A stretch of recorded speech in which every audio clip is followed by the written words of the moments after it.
I never imagined my name would one day appear on the lists of the world's wealthiest individuals. My earliest memories are not of marble floors or golden chandeliers, but of cracked walls in a small rented apartment where my parents struggled to pay bills. My father worked double shifts at a factory, his hands hardened by metal and grease. My mother stitched clothes until her eyesight weakened. Despite our poverty, they carried themselves with a quiet dignity. They taught me the kind of lessons money can't buy: resilience, gratitude, and the belief that tomorrow could always be brighter. When I became a father myself, I wanted to give my daughter the security I never had. Her name is Clara, and from the moment I held her, my life's purpose shifted. Yet fate tested me in a way I could never have prepared for. Doctors told us Clara was blind. Their words echoed inside me like a verdict. I stared into her wide eyes, desperately searching for light where none was supposed to exist.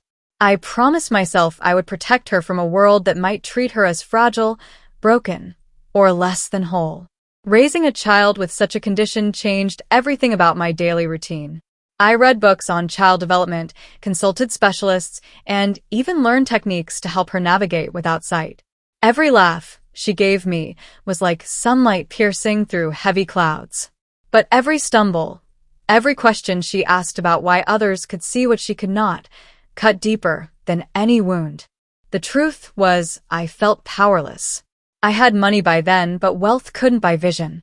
No amount of business acumen could rewrite her reality. That's when Rosa entered our lives. She was not a relative, nor did she come from any prestigious agency. Rosa was a maid, hired to help us maintain the house as my business demands grew. She was older, carrying years of quiet wisdom in her smile, and though her hands bore the marks of endless chores, she treated Clara with a tenderness that surprised me. Rosa sang to her, guided her fingers over the petals of flowers, and described colors with words so vivid they seemed alive. At first, I thought it was nothing more than kindness, but soon I noticed Clara responding in unusual ways, tilting her head, following sounds with precision, even reaching for things that seemed beyond her ability. Still, I dismissed it. The doctors had been clear. My daughter's blindness was a fact I had accepted, one I believed science had confirmed beyond doubt. I buried myself in work to avoid the gnawing ache of helplessness. My businesses consumed me: meetings, negotiations, relentless travel. I justified it as sacrifice, telling myself that building an empire was the best way to secure Clara's future. But behind every deal I closed, every zero added to my bank account, a shadow of guilt lingered. Was I hiding from the truth by chasing wealth? Evenings at home revealed the contrast between my world and Rosa's. I would walk in, drained from corporate battles, to find Clara laughing with her, engaged in simple games that seemed to spark something in her spirit. Rosa once told me, "Children see in ways adults forget." I dismissed it at the time, assuming she spoke metaphorically. Yet her words stayed with me.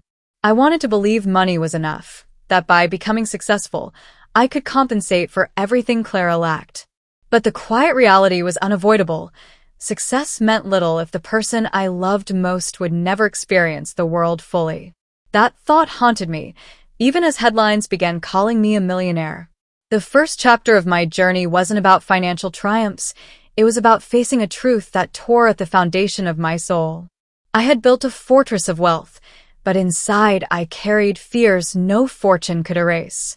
And though I didn't know it then, the very woman I had hired to sweep floors and polish windows would one day uncover something about my daughter that would change not only her life, but mine, too. I often look back on those early days and wonder how I didn't collapse under the weight of it all. By the time Clara turned 5, my savings were dwindling. I had left behind the stability of a corporate job because I couldn't accept a life of mediocrity. I wanted freedom, and I wanted to build something bigger than myself. Yet stepping out of the comfort of a paycheck and into the chaos of entrepreneurship felt like walking blindfolded into a storm. My first venture was a small import business. I saw potential in bringing affordable electronics into the country, convinced people would rush to buy them. I borrowed money from friends, maxed out credit cards, and rented a tiny storage unit. But I knew nothing about supply chains, customs regulations, or marketing. A shipment delay wiped out my timeline, and by the time products arrived, competitors had already flooded the market. Instead of profits, I had boxes gathering dust. That failure left me with debt, embarrassment, and a bitter taste of reality. Still, quitting was not an option. Every time Clara placed her tiny hands on my face, as if to memorize me through touch, I remembered why I had to fight. She deserved opportunities far greater than the ones I had known. And so, I swallowed my pride and took odd jobs to keep food on the table, driving, delivering, even repairing appliances. My friends whispered that I was foolish for chasing business dreams while raising a child with special needs. They said I should accept stability, settle for less.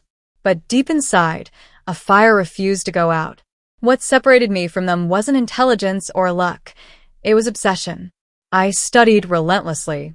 Nights that others spent watching television, I devoured books on finance, marketing, and psychology. I listened to lectures until dawn, scribbling notes until my hands cramped. I began to see patterns where others saw chaos. Failure, I realized, was not a wall, it was a doorway disguised as pain. My second attempt came in real estate. Not the glamorous kind with skyscrapers and penthouses, but rundown properties no one wanted. With almost no capital, I persuaded an older investor to partner with me. I offered sweat equity. I would manage renovations, find tenants, and handle paperwork if he would provide funding. It was an audacious proposal, but desperation sharpens the tongue. To my surprise, he agreed. Those months were brutal. I painted walls, scrubbed floors, and negotiated with contractors who treated me like an amateur. There were moments I slept in half-finished apartments, too exhausted to drive home. Yet for the first time, I felt momentum. When we rented the first unit, the profit was small, but it was proof. Proof that my ideas could generate results. Proof that I wasn't condemned to remain an employee forever. While I was clawing my way into real estate, Clara's condition weighed heavily on me. Specialists urged me to invest in advanced therapies and tools that could help her adapt. Those services were expensive, far beyond what my current earnings allowed. The thought of her missing out pushed me harder. I refused to let her life be defined by limitation. Every brick I lifted, every deal I closed, every sleepless night, I carried her in my mind. One evening, after tucking Clara into bed, Rosa stopped me in the hallway. She looked at me with her usual calmness and said, "You work as if tomorrow is guaranteed.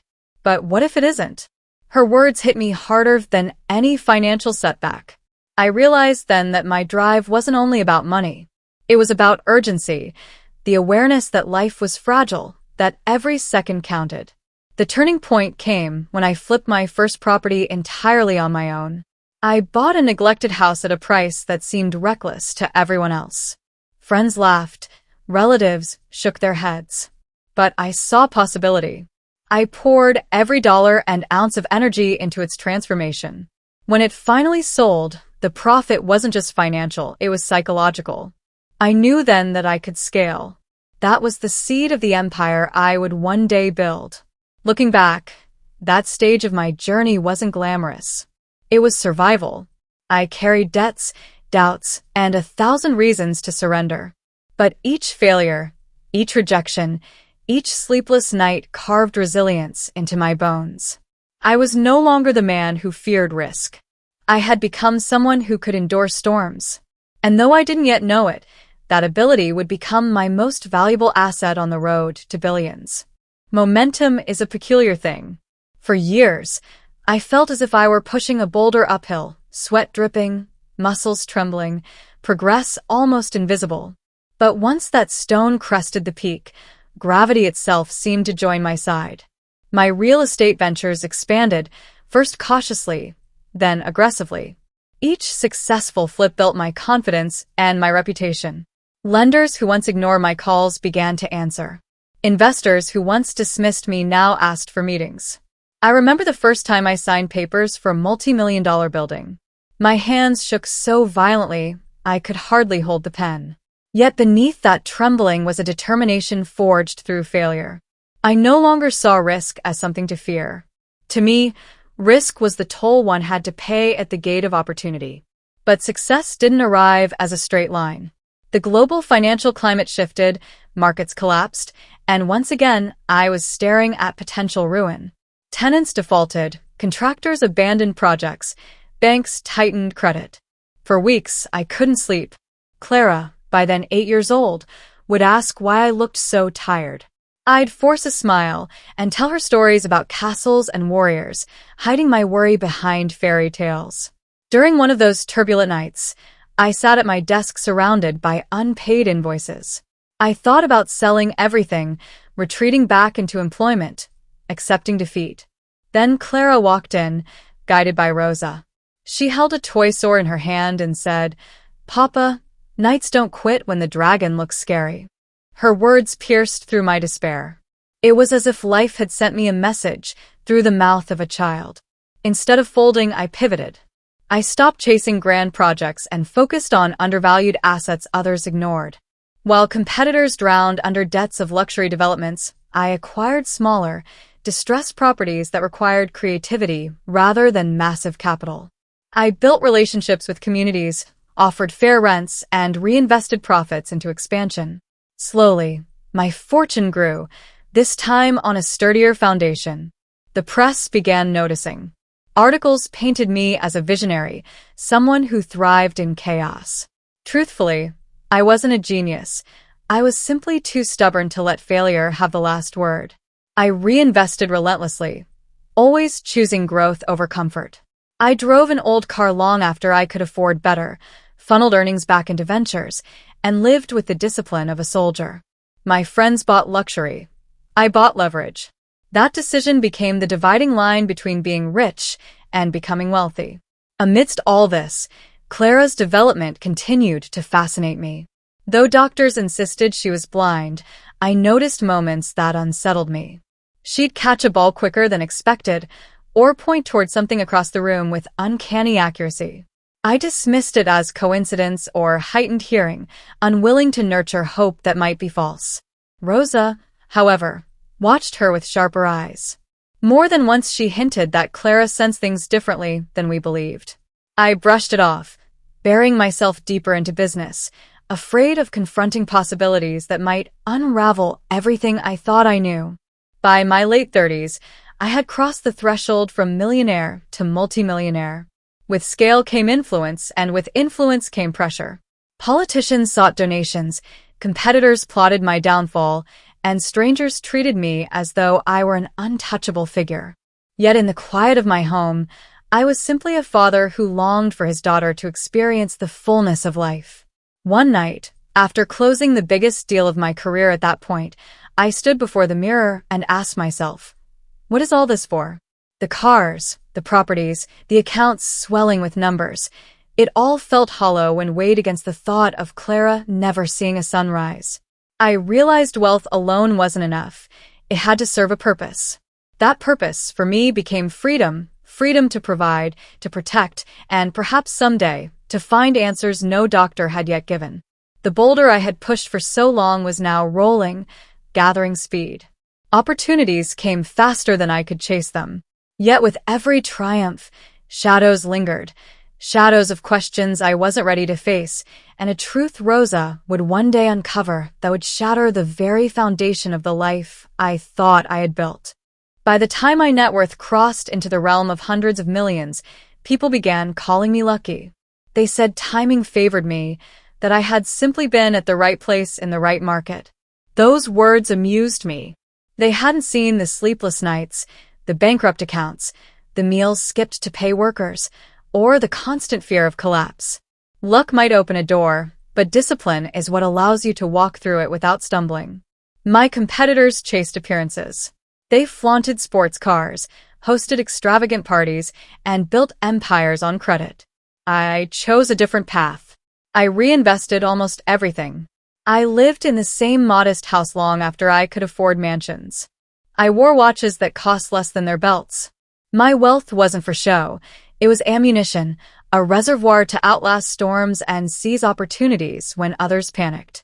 The more success I tasted, the more I realized that wealth wasn't merely numbers on a screen. It was a reflection of decisions, patterns of thought, and emotional control. Where others saw problems, I trained myself to see leverage. A market crash? To me, that meant discounted assets. Rising interest rates? That meant competitors drowning in debt, leaving room for my expansion. Every setback in the economy was a hidden invitation, and I learned to RSVP with courage. This mindset didn't come naturally, it was built. I trained myself like an athlete of the mind. Each morning, I rose before sunrise. I exercised, not for vanity, but to condition discipline.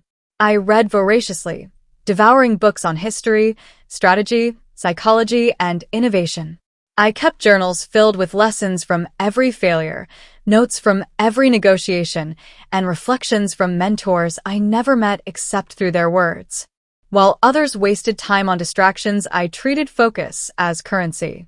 Yet the higher I climbed, the lonelier the air became. People no longer spoke to me as a man, they spoke to me as a wallet, a stepping stone, or a trophy. Invitations arrived not out of friendship, but calculation. I learned to guard my circle with the same intensity one guarded my investments. A trusted few remained close. Rosa, who quietly shaped Clara's world, and Clara herself, whose innocence reminded me daily of what mattered. Still, doubt followed me like a shadow. For all the money I amassed, I couldn't solve the riddle of my daughter's blindness. Every business victory felt incomplete, as if I were celebrating in a room where the most important guest was missing. I sought out the best specialists across continents. Each delivered the same verdict: permanent condition, no cure. Their certainty crushed me, yet I refused to stop searching. If I could bend markets to my will, surely I could find hope for my child. During these years, Clara grew more perceptive. Her questions pierced through my armor. One evening, she asked, "Papa, if I can't see, why do I dream of colors?" I froze, unable to respond. I changed the subject, but the question lingered like a thorn. Rosa, standing quietly in the background, gave me a look I couldn't decipher. Part sympathy, part knowing. As my fortune entered the billions, I noticed how people began studying me, dissecting my methods as if they were formulas. They wanted secrets, shortcuts, magic tricks to wealth. They didn't want to hear that the secret was persistence, so relentless it bordered on madness. They didn't want to hear that wealth required sacrificing comfort, enduring ridicule, and embracing solitude. They wanted gold without the furnace. The truth is, wealth is not built in the spotlight. It is built in the unseen hours when doubt claws at you, when failure whispers that you should quit, when the world looks away and only you remain to believe. Billionaire status wasn't a prize. It was the byproduct of stubborn faith and daily discipline. But what good is a kingdom if the heir cannot inherit its beauty? That thought tormented me. I had amassed riches beyond my childhood imagination, yet my heart remained restless. I wanted Clara not only to survive but to thrive, to experience the world I had fought so hard to conquer. And little did I know, the truth Rosa was slowly uncovering about my daughter would soon force me to redefine the very meaning of success. The first cracks in the story I had long believed appeared on an ordinary afternoon. I returned from a business trip, briefcase heavy with contracts, mind consumed by numbers. As I entered the living room, I saw Clara sitting by the window with Rosa. My daughter's head tilted toward the glass, her hand tracing shapes in the air. Rosa whispered something, and to my astonishment, Clara nodded, pointing directly toward a bird perched on the sill. I froze. The doctors had told me she couldn't perceive light, couldn't distinguish shapes. Yet there she was, responding to something only visible. My rational mind scrambled for explanations. Perhaps she had heard the flutter of wings. Perhaps Rosa had guided her hand. I wanted to dismiss it, but the image burned into me. Over the next weeks, small moments multiplied. Clara reached for a glass of water before Rosa could hand it to her. She stopped at doorways without touching the frame. She described dreams in such vivid detail, red balloons, golden sunlight, shimmering rivers, that I felt an unease I couldn't silence. One evening, as I prepared for another overseas meeting, Rosa approached me. Her voice was calm but firm. "Sir, there is something you must know about your daughter." I bristled, defensive. For years, I had accepted the medical verdict. Who was she, a maid, to question it? Yet her eyes carried a gravity that disarmed me. "She sees more than anyone realizes," Rosa continued. "Not perfectly, but enough. I've tested her quietly. I've seen her follow light, colors, shapes. I didn't want to speak until I was certain." Her words crashed over me like a storm. Part of me wanted to dismiss them as foolish hope. But another part, the part that had noticed Clara's uncanny awareness, recognized truth when it stood before me. That night, I couldn't sleep. I replayed every moment of Clara's childhood, every stumble, every laugh, every tear. Had I been blind? Had I accepted the word of doctors so completely that I ignored the signs before my eyes? The next day, I decided to test it myself. I placed a red ball on the carpet, a few feet away from where Clara Saturday's sweetheart. I said, keeping my voice casual, "Can you hand me that ball?" To my astonishment, she turned her head, extended her hand, and walked straight toward it. She picked it up and smiled. "Here, Papa." The room spun around me. My heart pounded with both joy and shame. Joy because my daughter could see more than I ever dared imagine. Shame because I had trusted experts over instincts, wealth over wisdom, strangers over the quiet observations of a woman I'd hired to clean my home. Tears welled in my eyes as I hugged Clara, holding her tighter than ever before. "Why didn't you tell me?" I whispered. She laughed, innocent and unburdened. "I thought you knew." Those 4 words cut deeper than any failure in business ever had. She thought I knew. All these years, she believed her father, her protector, her role model, understood her reality, when in truth, I had been blind to her truth. Rosa stood silently in the doorway, her expression neither smug nor judgmental, but compassionate. In that moment, I realized the true measure of wealth had nothing to do with my balance sheets. It was the people who stood beside me, who saw what I could not, who gave without expecting recognition. I arranged new medical evaluations immediately, this time refusing to accept easy answers. Specialists confirmed what Rosa had revealed. Clara wasn't fully blind. Her vision was impaired, yes, but not absent. With proper treatment and training, she could develop her sight far more than we'd ever allowed. The revelation shattered me and rebuilt me in the same breath. For years, I had carried a burden of helplessness, believing no fortune could give Clara what she lacked. Now I realized the truth. My wealth could be a weapon in her fight, not a consolation prize for her limitations. That night, I thanked Rosa. Truly thanked her. I told her she hadn't just uncovered the truth about Clara, she had saved me from living in ignorance. She had given me back hope. And for the first time in years, I looked at my empire, my billions, my towering legacy, and thought, now I finally know why I built all this.